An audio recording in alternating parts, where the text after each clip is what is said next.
চারদিকে নোংরা আর আবর্জনার স্তূপ, সেই সাথে ড্রেনসহ বিভিন্ন স্থানে জমে থাকা পানিতে জন্মেছে মশার লার্ভা।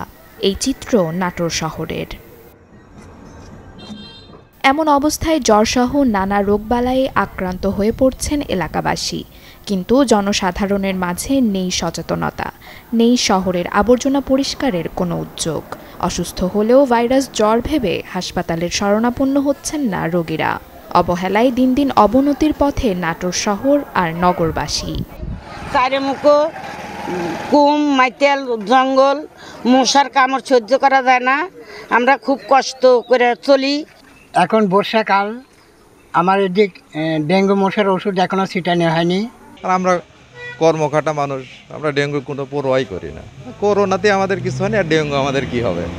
স্বাস্থ্য বিভাগ বলছে নাটোরে তেমন ডেঙ্গুর প্রাদুর্ভাব না থাকলেও পার্শ্ববর্তী জেলা পাবনার ঈশ্বরদী ইপিজেড এলাকা থেকে রোগীরা চিকিৎসার জন্য আসছেন নাটোরের লালপুরে। তাছাড়া জনসাধারণকে সবসময় ডেঙ্গু রোগ সম্পর্কে সচেতন হবার পরামর্শ দিচ্ছে স্বাস্থ্য বিভাগ।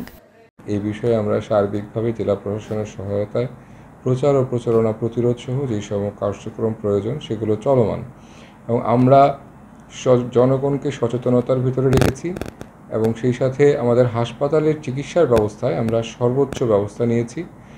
জেলা প্রশাসন বলছে ডেঙ্গু সচেতনতা বৃদ্ধিতে নেওয়া হয়েছে নানা ধরনের উদ্যোগ।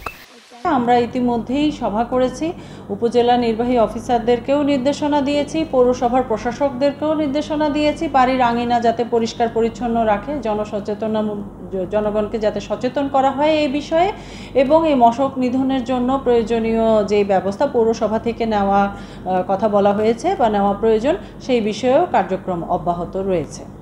এবং যে বর্জ্য ব্যবস্থাপনার বিষয়টি, এটি নাটোরে অত্যন্ত চ্যালেঞ্জিং, কারণ আমাদের বেশ কয়েকটি পৌরসভাতেই গাড়ির সংকট রয়েছে, ময়লা পরিবহনের গাড়ির সংকট রয়েছে। সেক্ষেত্রে আমরা পার্শ্ববর্তী পৌরসভা থেকে আমরা গাড়ি এনে সেই ময়লা যথাযথ স্থানে ফেলার এবং কালেকশন করার ব্যবস্থা গ্রহণ করা হয়েছে, এবং এটি প্রতিনিয়ত ময়লাগুলো পরিষ্কার পরিচ্ছন্নতার কার্যক্রম চলছে। জ্বর হলে দ্রুত হাসপাতালে যাওয়ার পাশাপাশি সবাইকে সচেতন করা এখন সময়ের দাবি। এবছর জেলায় ডেঙ্গু আক্রান্তের সংখ্যা 11। Desk report, channel 24।